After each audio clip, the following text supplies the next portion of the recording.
Generative AI, images and video, can be a good thing for human creativity. I'll give arguments and examples. And this is about the technology itself. There are ethical ways of implementing it, not just evil ones, which I'll tackle in another video. My friend Jack Lawrence said that AI won't democratize creativity because creativity is just 1% ideas and 99% of creativity is the craft, it's the skill. It's bringing that idea or those ideas into being, using whatever tools or means you have available to you. I wholeheartedly agree.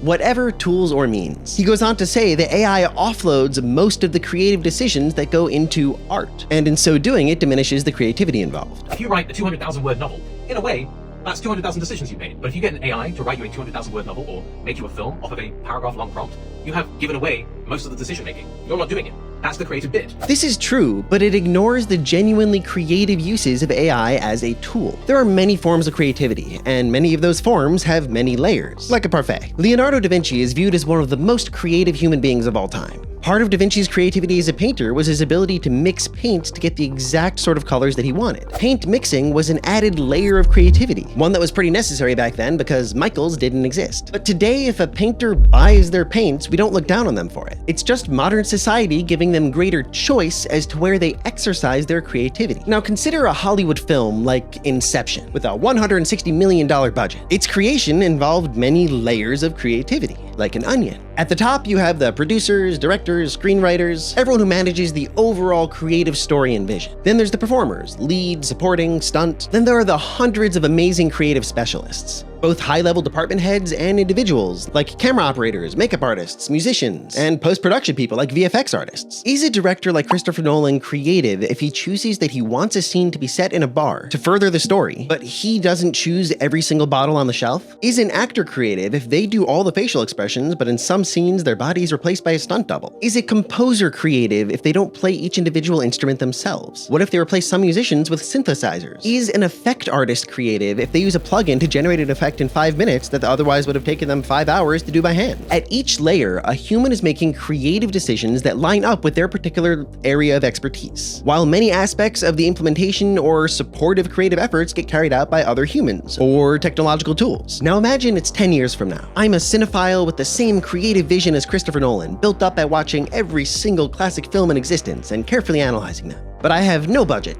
no connections. Maybe I'm even paralyzed from the neck down. But by the power of AI, I can make a movie with just my mind. Enough. Not by speaking a paragraph and creating a 2-hour film, but by carefully describing every aspect. First, a backdrop, then key areas of interest, then characters, motion, dialogue. At each step, it's never right at first, but instead it takes dozens or hundreds of iterations until it matches my creative vision. Creativity is about making decisions, but what these AI tools will start letting us do is to make choices about where we want human creativity and where technology can fill in the rest. The movie studio Promise has an upcoming film called Ninja Punk that's using a mix of human and AI tools to create a Hollywood-level film at a fraction of the cost. We're blending photography from our lead actors and motion capture from our stunt performers with VFX and generative AI material. Many of these techniques are well established, but when we add Gen AI, it allows us to ideate and iterate rapidly.